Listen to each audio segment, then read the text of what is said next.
India star Prabhas career లో ఇప్పటి వరకు ఎన్నో భారీ ప్రాజెక్టులు వచ్చినా ఇప్పుడు ఏడాది గ్యాప్ లో వరుసగా 3 సినిమాలు విడుదలయ్యే అవకాశాలు కనిపిస్తున్నాయి. ప్రస్తుతం ప్రభాస్ చేతిలో ఉన్న ప్రాజెక్టుల జాబితా చూసినా ఆ విషయం అర్థమవుతుంది. ప్రతి సినిమా ప్రత్యేకమైన జానర్ తో భారీ బడ్జెట్ తో పాన్ ఇండియా స్థాయి అంచనాలతో రూపొందుతుంది. అందులో ముందు వరుసలో ఫౌజీ ఉంది. ఇప్పటికే ఈ ప్రాజెక్ట్ పై మంచి బజ్ ఉండగా మేకర్స్ ఈ చిత్రాన్ని ఈ ఏడాది చివర్లో ప్రేక్షకుల ముందుకు తీసుకురావాలని లక్ష్యంతో పనిచేస్తున్నట్లుగా తెలుస్తుంది. వచ్చే నెలలో లేదా ఆగస్టులో టీజర్ రిలీజ్ చేసేందుకు సన్నాహాలు చేస్తున్నారు. ఇదే సమయంలో మరో భారీ ప్రాజెక్ట్ స్పిరిట్ కోసం అభిమానులు ఈగర్ గా ఎదురుచూస్తున్నారు. సందీప్ రెడ్డి వంగ ప్రభాస్ కాంబినేషన్ ప్రకటించిన నాటి నుంచి ఈ సినిమాపై అంచనాలు అమాంతంగా పెరిగిపోయాయి. ఈ చిత్రం 2027 మార్చి 5న విడుదల కానుంది.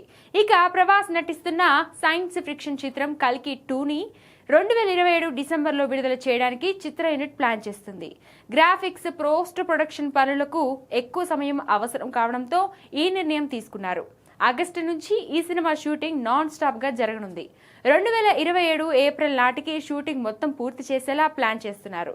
ఈ లెక్కన 2026 డిసెంబర్ నుంచి 2027 డిసెంబర్ వరకు ఏడాదిలోనే ప్రభాస్ నుంచి 3 సినిమాలు ప్రేక్షకుల ముందుకొచ్చే సూచనలు కనిపిస్తున్నాయి.